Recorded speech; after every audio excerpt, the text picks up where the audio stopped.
And who cares what happens in the future, folks, because whatever you buy today, you can go with confidence that it's going to increase in value exponentially, day after day, week after week, month after month. It is your only option, folks, out there. Trust me, unless you're real savvy and you got a bankroll of money that you can roll the dice and lose, buying stocks or bonds or anything else, we don't suggest you do that. Take the easiest route to insurance for the future. Call Robbie, please, folks, at 800-691-7898. He's got his choppers back. He's back, Bob. He's in rare form. He's Robbie again. He's biting. He's biting. No medication. Well, I don't know how Rush did it. I swear, I don't know how he did it. Well, or how he does it, I should say. Did you hear that one, Robbie? See, the hearing's the first thing to go. We'll continue with your calls, 800-313-9443. By the way, the network is in the middle of a pledge drive, folks. I'll tell you more about that next hour. The elected representative network, the equipment is being assembled, the connections are being made. We should go hot with that on February 1st, but we need to make sure that RBN is funded. We'll be right back. Introducing the new second hour of the National Intel Report, Special Edition, Tuesday. Robert Chapman of the International Forecaster, Robbie Noel from the flip side, which if you can't get enough of Robbie on Tuesday, you can listen to this guy 5 days a week from 6 to 7 p.m.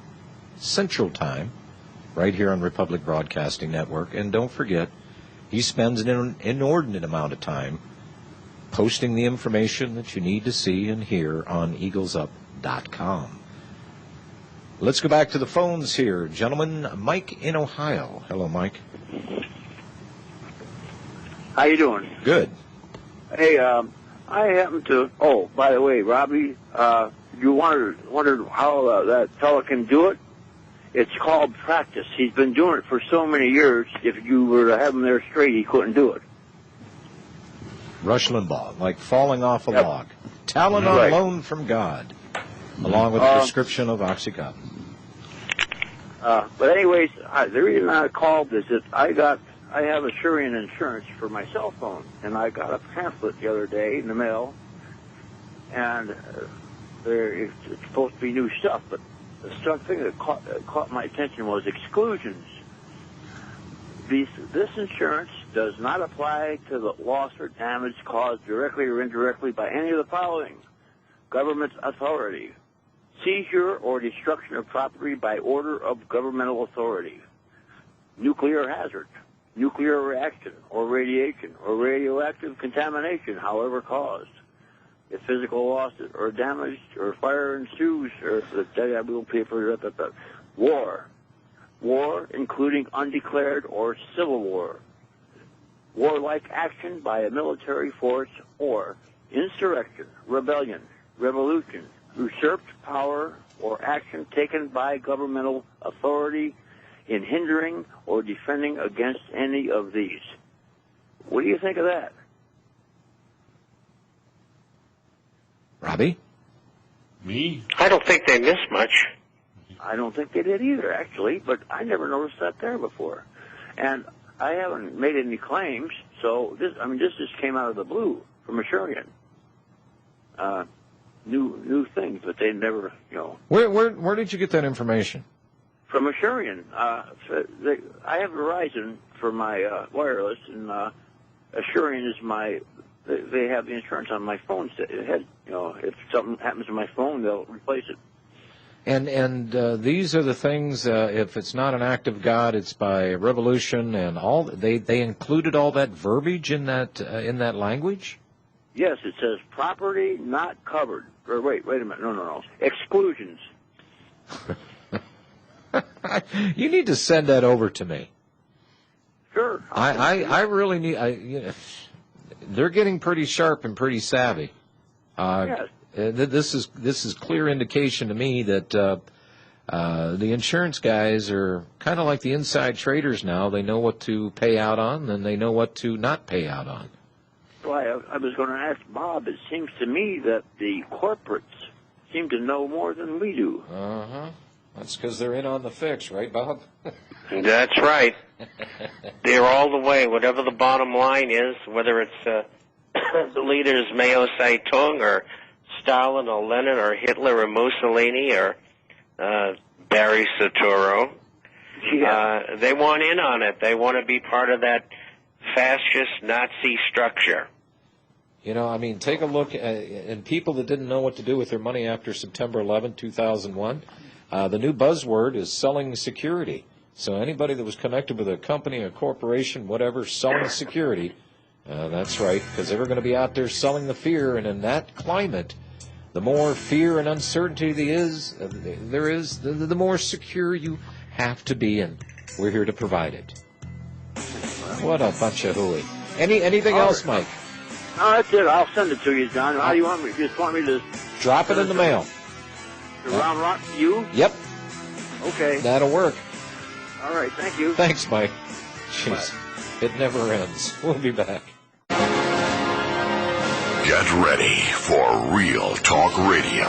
You're listening to the National Intel Report with your host, John Stachmiller.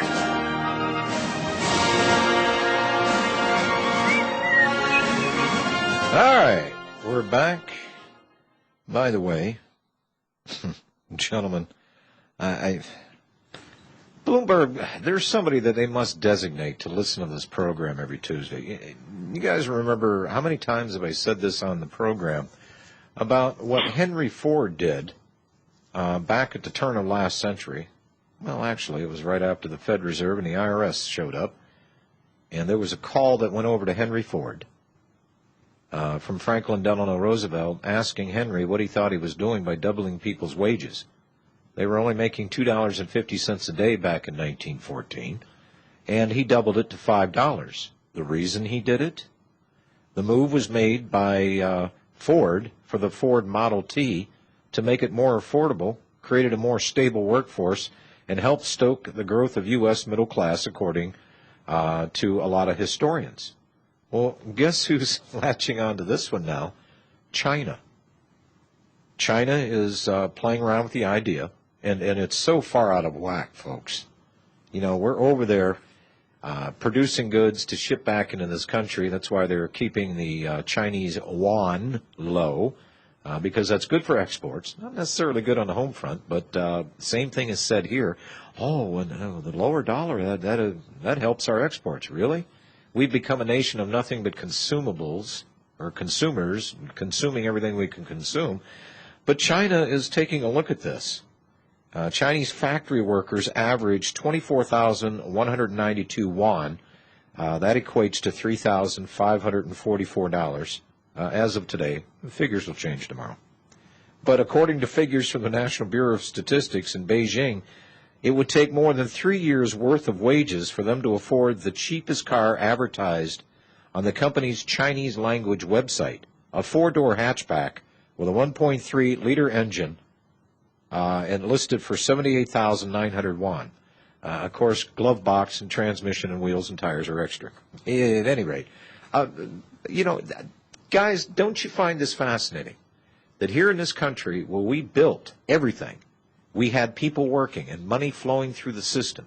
People were buying houses and cars and durable goods, and we were living at literally the lap of luxury of any organized society in history. All of a sudden, because all of our good mines have been shipped out of country for production someplace else to take care of, well, that nasty little problem, cost of production, so we'll get slave laborers to produce the goods to ship them back in the country. And now China is copying what Henry Ford did back in 1914. Yeah, but they have an advantage in China. They don't have unions. They don't need... Yeah, that's true. The unions have killed America. I know a lot of people will disagree with me because they get attached to a union like they get attached to a football team. But it's the facts. Well, and here in this country, has your real earning power increased? When was the last time you got a raise? Things are inflating. Cost of everything are starting to spiral out of control. But I just found this rather fascinating. And by the way, China, I mean, it's got what, 1.3 billion people? Well, China's auto industry last year bragged that it had 13.6 million cars that were bought and sold out of a country of it's either 3 or 6 billion. I think it's closer to 1.6 billion people. 13 million cars. But they're on the move. Remember the politicians, guys? Most favored nation status with China, and, well, how this is going to work. The free market principles are going to make the people rich, and they're going to push their communistic government to be more open and more democratic. Remember those terms and those words that were used? Sure. Yeah. You know the thing that I'm interested in. It starts tonight, by the way. You can watch it pretty much all over the country on cable.